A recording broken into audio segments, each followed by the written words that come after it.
সুপ্রভাত বন্ধুরা, আজকে তোমাদের সাথে শেয়ার করব পিসিওডি সমস্যার সমাধানের দুটি প্রাণায়াম এবং একটি ক্রিয়া আর কিছু বিধিনিষেধ। প্রথম পর্বে তোমাদের সাথে শেয়ার করেছিলাম পিসিওডি সমস্যার সমাধানের কয়েকটি খুব সহজ এবং কার্যকরী আসন। প্রথম প্রাণায়াম হচ্ছে ভ্রামরী। যে কোনো একটি মেডিটেটিভ পশ্চারে বসতে হবে। সুখাসন, পদ্মাসন, সিদ্ধাসন। আমি এখানে সুখাসনে বসেছি। স্পাইন স্ট্রেট রেখে সোজা হয়ে বসতে হবে। দুই হাতের বুড়ো আঙ্গুল দিয়ে কানের বাইরের যে ছোট অংশটা রয়েছে ঢাকনা মতো, সেই অংশটাকে আলগাভাবে ভেতর দিকে চেপে ধরব। তিনটে আঙ্গুল চোখের উপরে আলগাভাবে রাখবো, চোখ বন্ধ অবস্থায় থাকবে, আর তর্জনী আঙ্গুল দুটো থাকবে কপালের উপর, ঠিক এইভাবে। মুখ বন্ধ করে নাক দিয়ে বুক ভরে শ্বাস নেব। সেই শ্বাসকে ভ্রমরের গুঞ্জনের মতন আওয়াজ করে ধীরে ধীরে বার করব। বুক ভরে শ্বাস নিলাম,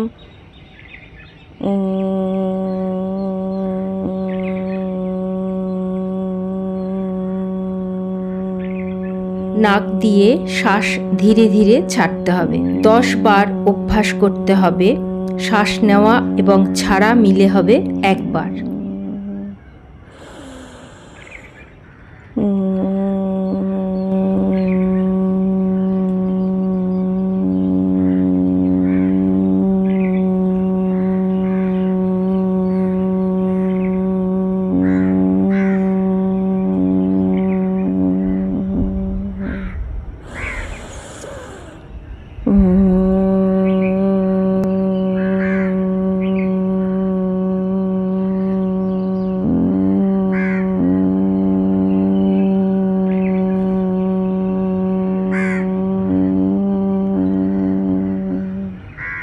নেক্সট করব অনুলোম বিলোম প্রাণায়াম।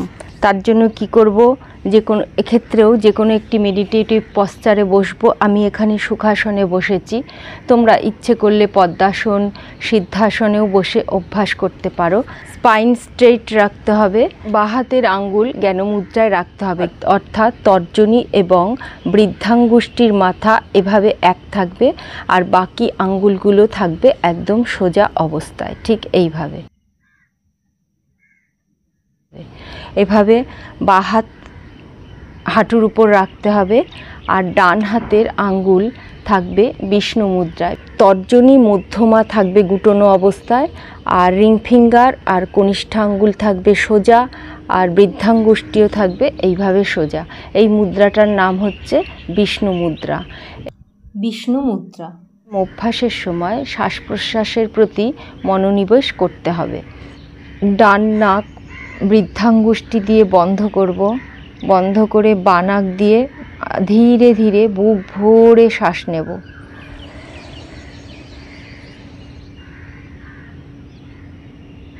বুক ভরে বাঁ নাক দিয়ে শ্বাস নেওয়া হয়ে গেলে রিং ফিঙ্গার দিয়ে বাঁ নাক বন্ধ করে আবার ডান নাক দিয়ে সমস্ত শ্বাস ছেড়ে দেব ধীরে ধীরে। ডান নাক দিয়ে শ্বাস নেব,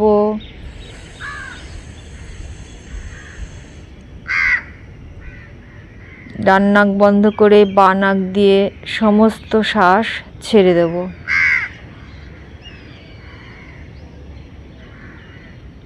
বাঁ নাক দিয়ে সমস্ত শ্বাস ছাড়ার পরে আবার বাঁ নাক দিয়েই শ্বাস নেব।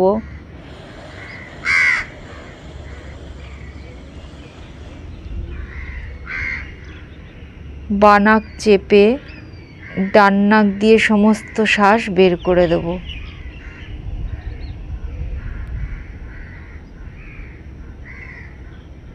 এভাবে 30 মিনিট অনুলোম বিলোম প্রাণায়াম অভ্যাস করতে হবে।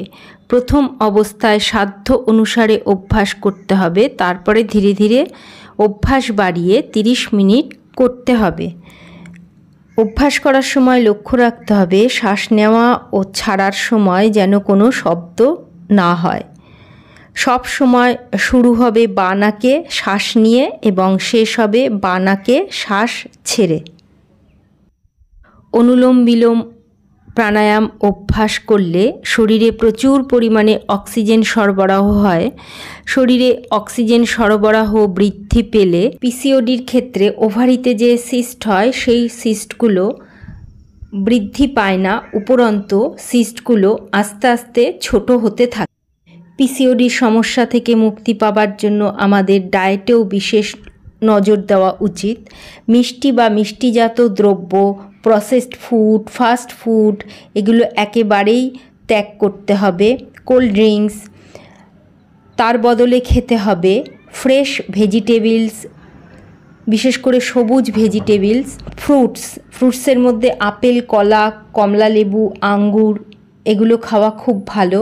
অঙ্কুরিত ছোলা, অঙ্কুরিত মুগ ডাল, কুমড়োর দানা খুব উপকারী। সারাদিন অন্তত 10 থেকে 12 গ্লাস জল অবশ্যই খেতে হবে। আর প্রতিদিনের খাদ্য তালিকায় ঘরে পাতা টক দই খাওয়া খুব উপকার পিসিওডির ক্ষেত্রে। পর্যাপ্ত পরিমাণে ঘুমোতে হবে, সারাদিনে অন্তত 7 থেকে 8 ঘন্টা ঘুমোতে হবে। ব্যাস, তোমার লাইফস্টাইলে যদি এতটুকুই চেঞ্জ আনতে পারো তাহলে কিন্তু পিসিওডির সমস্যা থেকে 3 মাসের মধ্যে কিওর হবেই হবে। অভ্যাসের পর 2 হাতের তালু ভালো করে রাব করে চোখে টাচ করে ধীরে ধীরে চোখ খুলতে হবে।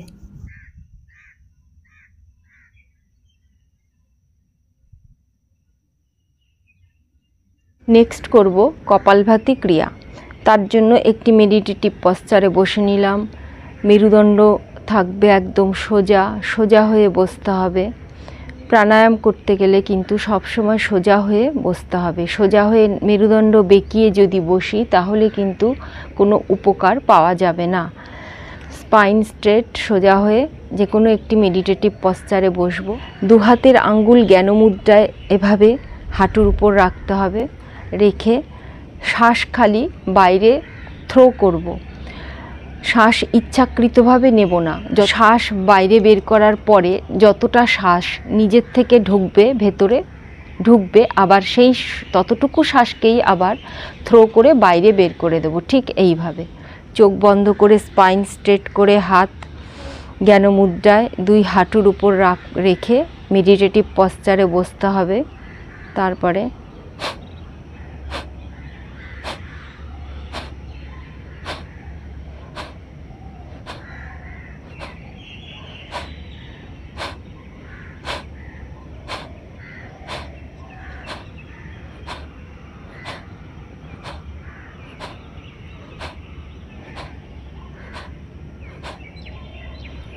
অভ্যাসের সময় চোখ মুখ নর্মাল রাখতে হবে। চোখ কুচকে, ভুরু কুচকিয়ে করা চলবে না। কখনোই যেন এভাবে কাঁধ উঁচু হয়ে না যায় সেদিকেও লক্ষ্য রাখতে হবে। শ্বাস ছাড়ার সময় পেট এবং নাভি ভিতর দিকে কিছুটা ঢুকে যাবে। 30 মিনিট কন্টিনিউ অভ্যাস করতে হবে। প্রথম সাধ্যমতো অভ্যাস করবে, তারপরে ধীরে ধীরে অভ্যাস বাড়িয়ে 30 মিনিট অভ্যাস করতে হবে। প্রয়োজনে প্রথম অভ্যাস করার সময় ওয়াল সাপোর্ট দিয়ে বসেও অভ্যাস করা যেতে পারে। প্রেগনেন্ট মহিলারা কপালভাতি ক্রিয়ার অভ্যাস করবে না। ঠান্ডা লেগে বা অন্য কোনো কারণে নাক বন্ধ থাকলে জোর করে অভ্যাসের চেষ্টা করা উচিত নয়। নাকের সূক্ষ্ম শিরা উপশিরা ক্ষতিগ্রস্ত হতে পারে। এভাবে টানা 30 মিনিট অভ্যাস করতে হবে। ভ্রামরী প্রাণায়াম করতে হবে 5 মিনিট, অনুলোম বিলোম প্রাণায়াম করতে হবে 30 মিনিট, আর কপালভাতি ক্রিয়া করতে হবে 30 মিনিট।